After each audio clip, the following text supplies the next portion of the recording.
Well, hello, Grace Church. Here we are again, back at Grace Church at your house as we go into this sudden lockdown. And I'm sure it was sudden for everyone yesterday. I know it was for us. I was sitting in my office getting ready for my message for War Hope and thought I was putting together a fantastic PowerPoint. And then all of a sudden there's an alert that comes onto my phone saying we're all in lockdown, you can't go anywhere. And I'd imagine that you were all doing something different yesterday. Some of you could have been playing a game outside or hard at work. I know Karen was doing a Scripture Union camp with a bunch of girls, and suddenly that was all shut down and they're calling up parents, and parents are scrambling from everywhere to come and get their children. And so and maybe you could have been actually having a nap and woken up, and then all of a sudden there's this news that's hitting you in the face and you're wondering, oh my gosh, what am I going to do now? So the question is, what should we do about our suddenlies when they happen? Yeah, and I know when the news came yesterday, Amanda and I sort of had this surge of adrenaline, and we were wondering, okay, we've got to call these people, we've got to do this, we've got to do that. And Amanda immediately made a list of about 20 things. And myself, I felt the adrenaline, but I felt like I just froze a bit and thinking of, okay, these are all the options, but what are we going to do? And then all of a sudden there was a lot of chatter on my phone as all the leaders suddenly send in messages from everywhere going, what are we going to do tomorrow? And really at that moment I thought, I've got to do something. So I just said, so I put out a message to our leadership team, okay, everyone stay calm, take a deep breath. I'm going to watch the news, I'm going to see what the lockdown means, and I'll get back to you in about half an hour. And in that time it was good. We got to listen to the TV, we understood what the government was saying. We then started to formulate a list of what needed to be done, what didn't need to be done. And one of those first things we decided, we don't need to put on a big service online at such a short notice. I wasn't going to put panic into my team and create all this massive event because we're not that type of church. We're not performance driven so that you have to please you, so you send your money in or anything like that. No, we're a bunch of disciples doing life together. We're all just going to calmly just enter into the week and take it as it comes. So once we had our meeting together, we put together a strategy, and the first one was, we can all have a breather. We can all just stay home and have a rest. Meanwhile, I put myself into work and started thinking about, what would I like to say to you all today? And this word suddenly just came, I went to bed thinking about it, woke up thinking about it. How do we cope with the suddenlies of life? And so that's what I want to look at today. You know, the Bible has a lot to say about suddenlies. I did a bit of a word search, and from the beginning to the end, that word suddenly appears all over the place. You know what? And it's not always in a bad context. Often we think of suddenly as being quite bad, that suddenly something awful has happened. So what are we going to do? But you know, there's a lot of suddenlies in the Bible about angels appearing, and glorious heavenly hosts announcing to shepherds. And there's also about suddenly a voice from heaven, or a hand appearing on a wall and putting out a prophetic word.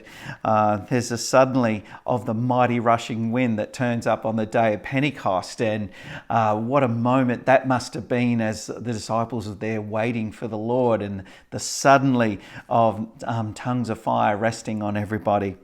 And then suddenly there's the great light. Paul on the road to Damascus, suddenly the Lord appears to him and he gets saved. So there's a lot of suddenly that's really good in the Bible. I want to look at three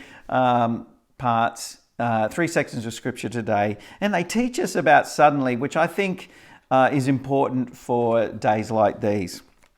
And the first one we're going to look at is in Job chapter 1. So I encourage you, get your Bibles.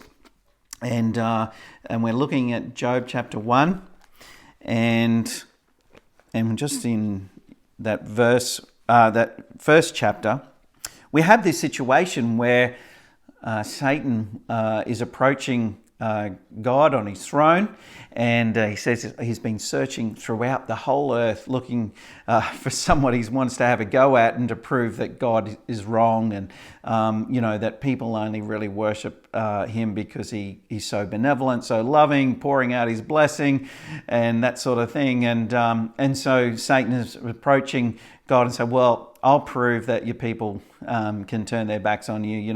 Give me a chance at Job. I'll make his life miserable and that. And God, excuse me, just have a drink. You can have a drink too. Cup of tea, coffee. I hope you've got that with you. So Satan is talking to God, and it's quite a lot of theology involved and all that. I'm not going to go into it all. But at the just the story is that God says to Job, well, God says to Satan, have you considered my servant Job? And Satan goes, yep, I want to have a go at him. And God says, well, you can have a go at him with your mischievous ways, but you can't touch his life. So here we find then in the verses, we find out that Satan immediately rounds up all his cohort to do his worst against Job. And we soon find out that in the suddenly, animals are stolen. In the suddenly, we know it's suddenly because all his servants come running up to Job and say, wouldn't believe this, Job, this just happened. Sheep are suddenly burnt by fire falling from heaven, And then you wouldn't believe it, Job, the camels, they've all been stolen. And then finally there's a servant that comes in, and this is probably one of the saddest moments where he says, tells Job what has happened, this time to his family, to his grown-up children, are all together having a barbecue, having a party. And he says, suddenly, Job, a wind came and took out the four corners of the house, and the roof collapsed, and nobody survived except me, and I've come to tell you about that. And so you can imagine Job's getting all this bad news, and it's a big suddenly. And yes, this is one of the bad story suddenlies in the Bible. And I pray that none of you go through any of this, but there's probably some of you who have certainly been told you've got cancer, or your child has cancer, or there's a suddenly about a calamity into your business and things like that. And these things can be just overwhelming. And we find in verse 20, how does Job respond in this suddenly? And it tells us, it says, Job got up and tore his robe and shaved his head. Then he fell to the ground in worship and said, naked I came from my mother's womb, and naked I will depart.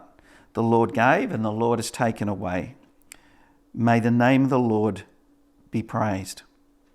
And then this verse 22, it says, in all this, Job did not sin by charging God with wrongdoing. And I think that's the key to it. We'll get these suddenlies, we'll get these calamities that will come to us, and they can be earth-shaking. They can seemingly rock our very foundations. What are we going to do in this moment? How are we going to respond? And for Job, his immediate response is that he doesn't deny it. He recognizes it is true. He doesn't look for to respond by getting violently angry and slamming doors and then running off with swords and shields and then trying to fight an enemy he just doesn't know or whatever. The first thing he does, he recognizes it and he humbles himself. Whenever the Bible talks about people ripping their clothes, it's to do with grief, and throwing dust on themselves, it's to do with grief, and it's to do with humbling oneself, and it's to do with bringing oneself before Almighty God and saying, I don't have answers to this. This is a suddenly I cannot control. I don't know what to do. But what he does do, and I think it's the starting place for all of us where we can go in our suddenlies, is that we can worship God. The Bible says he bowed down and he worshipped God. And it says that he praised God. He ascribed blessing to God. He lifted God's name up above the situation. He brought himself low in humility, but he lifted up his name, the Lord's name, in that moment. And I think that's something where we can start in every situation. We won't have answers. We won't know what's going to happen next. But what we can do is we can not blame God. We don't need to throw our blame to God in the situation, get angry at God. We can humble ourselves before him and we can lift up his name and worship him. And that's going to do something for you. That's going to lift you. That's going to encourage you. David, it says, when there was a time when he was really discouraged and all his men were against him, and he said that he withdrew from all those guys that were around him who were angry at him. He withdrew, and he says he encouraged himself in the Lord. What did he do? He praised the Lord. He worshipped the Lord. And that brought him to a place then of understanding where he could step out for next, what was to happen next. We know for Job's life, there was a lot of next, but he started in the right place. He started by worshiping God and not attributing the blame to God and getting angry at God. He worshipped him. The next story I want to bring you to is in Matthew chapter 24. And what do we do when we face a suddenly? Well, in this case, we've got the suddenly of the disciples, and they're having a boat ride with Jesus. Jesus had told them, we're going to the other side, fellas. So let's get in the boat and let's go. Well, as soon as they got in the boat and they travelled out, Jesus decided what he needed to do, the best thing for he could do during this nice afternoon on the lake, was to have a sleep. And so he finds a cushion at the back of the boat and he lies down and he goes to sleep. Now, the disciples, well, they're busy rowing, they're busy sailing, they could be dropping a line over the side, fishing, whatever it is, they're just doing their thing. And then a storm happens. Suddenly, it says a squall comes up, and what is now a peaceful lake turns in a day of rock and roll over the sides. And these guys are fishermen. They knew what the lake could do, but they were afraid. And so it's funny, they find themselves in this situation. Jesus sleeping at the back, the storm comes up, the suddenly comes out of nowhere. Well, the wind and the waves, the thunder, the storm, well, Jesus is still sleeping. The disciples are panicking. Jesus is still sleeping. The disciples think they're going to drown. Jesus is still sleeping. The disciples now are angry. They've gone from their sudden panic to now anger, and it's like, they're waking up Jesus and saying, don't you care, Jesus? Surely you should be awake at this moment. And Jesus is like coming around from his sleep. He's not rushed by this. He's not panicked in this situation at all. And in fact, he actually then gets up and he rebukes the disciples long before he quietens the waves and makes the wind to stop blowing. He's actually having a discourse with his disciples, saying, rebuking them for their lack of faith. They're worried about, Jesus, can you just turn the volume down on this storm? And then Jesus talking to them saying, hey, you guys, come on, where's your faith? Why are you so afraid? You don't need to be afraid at this moment. And but I don't know what the disciples were thinking then, but they're probably saying, can't you see the waves, Jesus? Can't you see them? They're huge. Don't you care? Jesus rebuking them still. You have little faith. Why are you so afraid? And here we have this situation of this big suddenly. They came out of nowhere, and the disciples have gone into panic mode. They've seen Jesus do all incredible types of miracles, all incredible things. And then Jesus is now talking to them saying, where's your faith, guys? Come on, come on. And so it was interesting the other day, we looked at this scripture Brian Medway, who came and talked to the staff. And Brian asked the staff and said, what do you think the disciples should have done? And I think David might have put up his hand. Good on David, had the right answer. I think because he said they should have laid down with Jesus. And we're sort of like all taken aback in a sense by that. Of course, they should have. What was Jesus looking for at that moment? He was looking for these guys to not be afraid. And so Jesus had already told them at the beginning of the journey, we're going to make it to the other side. It doesn't matter what comes on the journey. The truth is we're going to make it to the other side. So they lost sight of that. They lost sight of the fact that Jesus wasn't upset. He was asleep. And so in that moment, it's not about having faith that Jesus can step up and actually kill the storm or silence the storm, silence the waves and the wind and all that sort of thing. It was actually having faith enough that they could have just laid down with Jesus in the boat. And when you think about that, and then you think about all the things that have happened in your life, the suddenlies, how many times did you just be still in those moments? Or did you actually run off and go crazy, come up with a solution, jump out into your own understanding, etc., etc.? Or were you still? And in fact, did you just lay down with Jesus? I find that probably one of the biggest challenges. I don't know about you. I'm sort of got to have an answer for this. I've got to press through. I've got to find the solution to it. I've got to wake Jesus up and tell him how concerned I am, and he should be as concerned just as much as me. And Jesus is just looking for us just to lay down with him. Now, it doesn't mean we're talking about laying down and being lazy.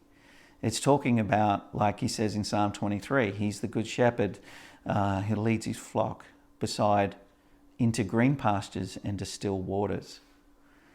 And if we go run around hurly-burly in a panic, shaking, waking and faking all sorts of different things, we are going to get ourselves in a mess. And he's trying to tell us faith is about being still. Where's your faith? Just lie down with me in this moment. Lie down with me in this suddenly. Well, I'm hoping that's speaking. I know it's speaking to me as I'm saying it. I'm thinking the next time I get a suddenly, I've just got to lay down and be still, listen to his voice. And I think most of the time of these situations that are coming out, it's all about the fear, and we've got to push back against the fear and go for the be still and listen. Okay, I want to take us to the third one. I said this was going to be a short devotion, not a big preach, but I can't help it. I've had this word burning in my heart since I woke up this morning, and I've just been wanting to share it with you. So the first thing we know is that in the suddenly, the first thing we need to do is worship. Praise God. Worship him. Lift up his name over the circumstance and the situation. Secondly, we need to be still and lie down with Jesus. The third thing we need to do is we need to watch and pray. Well, how does that work? Well, turn in your Bibles to Mark 13. And we're looking at verses 32 onwards.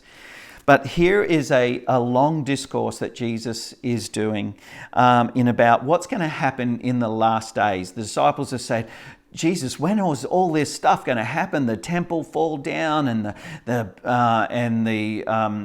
all the bad stuff happen, and the kingdom of God's going to come. And when's all the action going to happen, Jesus? And so he goes into a long discourse about all the signs of the times and what are we going to look out for? What's going to happen? And in this, though, he makes it very clear what should our attitude be in the suddenlies. And so he actually tells us in verse 32, he gives this parable and he wants us to learn something from it. It's quite short. He says, no one knows about that day or hour, not even the angels in heaven, nor the Son, but only the Father. So what's he talking about? He's talking about the second coming, when Jesus will come back again. But so he says, be on your guard, be alert. You do not know when the time will come. It's like a man going away. Okay? Man goes off, and in this day and age that Jesus is talking about, he's got a household full of servants. He goes away, and so he's going away on a trip, and he leaves his house in charge of with the servants, and each one has been assigned a task. So they've all got a job description, and he tells the one at the door, not all of them really, but he tells the one at the door, you're got to keep watch. And so this guy only had one job to do. He just had to watch out for the master's return. In verse 30, and also watch if there's any bad guys coming. So verse 35, he says, therefore keep watch, because you do not know when the owner of the house will come back, whether in the evening or at midnight, or when the rooster crows, or at dawn. Verse 36, he says, if he comes suddenly, there's their big suddenly. If he comes suddenly, do not let him find you, you, the one who's standing at the gate, you that have been assigned your tasks and getting busy doing your thing. Do not let him find you sleeping. What I say to you, I say to everyone, watch, watch. Wow. So here we have a situation where where Jesus has set up this whole situation of we're assigned our tasks, someone goes away, someone's coming back, the master's coming back, and he expects things to be done. We do this to our children all the time. We say, now by the time we get back, and they want to know exactly the hour we're getting back. We don't do that. We just assign them the task, and we say, by the time we get back, we want your rooms tidied up, the washing up done, the lounge room vacuumed. And we say, we'll be back sometime this afternoon. Inevitably, we'll get a call sometime. When are you coming back? Are you here yet? How long before we get back? We just said, we'll be there soon. Well, you can guess what happens, of course. As soon as they hear the garage door go up, we hear the sound of running feet all over the house, trying to put things in order because they were more interested in having a snooze than actually being ready for our return. And of course, we do catch them out. Usually they're pretty good. They get their jobs done. But there's a few that haven't left done. They're leaving to the last minute thinking it would be a long time before we come back.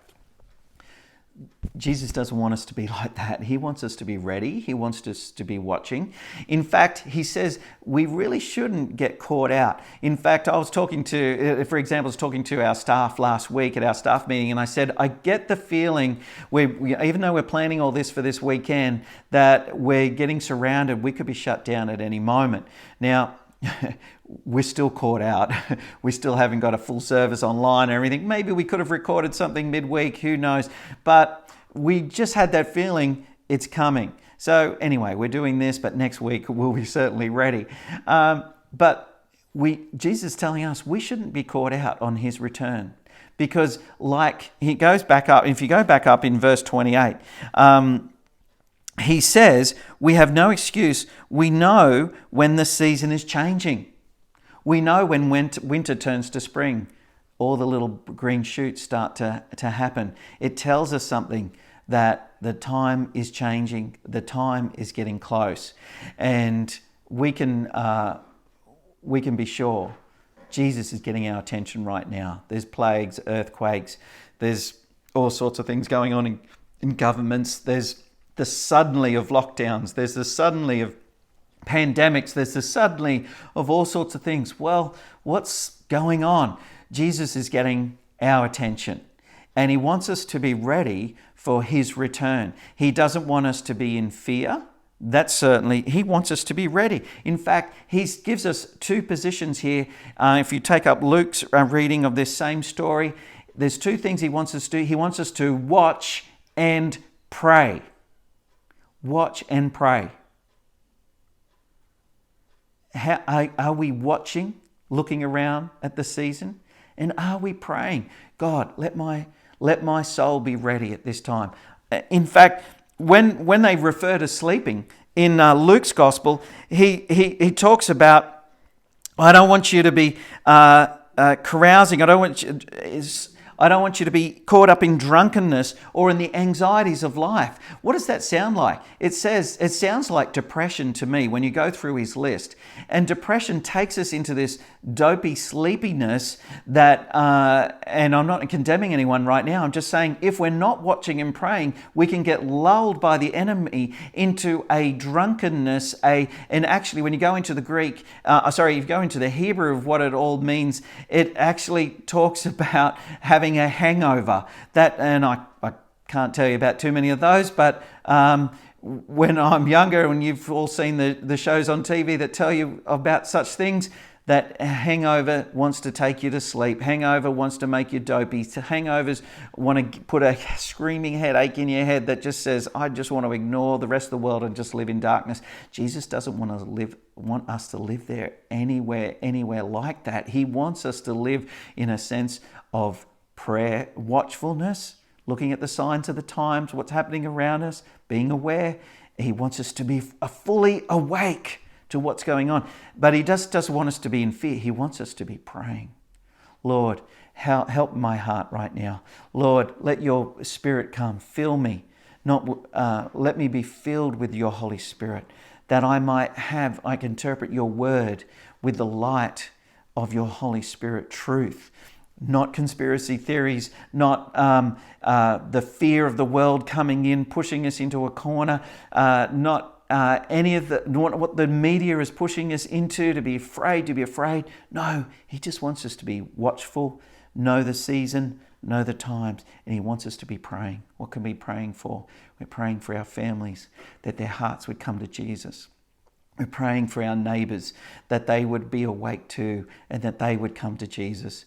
We're praying for our church, that the people would come together in unity and strength and in encouragement and comfort, encouragement of one another. He wants us to be awake to these things. He wants us to be awake to loving those people around us really well. That's where Jesus wants us to be right now. There's a suddenly that's coming upon the world, but are you watching, alert, or are you sleeping? Are you watching and are you praying? Praying is going to keep us close to the Lord, is keeping us aware and filled with his Holy Spirit, ready for anything. So church, I'm run out of time today, but I want you to be aware of these three things. When the suddenlies happen of life, what should we do? Number one, we need to be worshipping the Lord, lifting his name up above every circumstance. Secondly, we're not to panic. We're not to fall under the calamity, but we're to actually lie down with Jesus. We're to be still and listen to him and hear his voice. That's where the faith is. In the middle of the storm, lie down with Jesus. And the third is he wants us to watch and pray. Watch and pray. So I pray that these words are encouraging you today, and that will give you a momentum in your heart as we go into this lockdown period. I don't know how long it's going to be. I'm thinking it's probably 2 or 3 weeks. We need to be praying for our nation, our leaders at this time, praying for our church, our community, that the peace of God, the love of God, the strength of God will be within us all. I want to actually then finish with a scripture today, and it was in Thessalonians, and Paul was talking to the church. He was telling them to know the signs of the times and to be ready.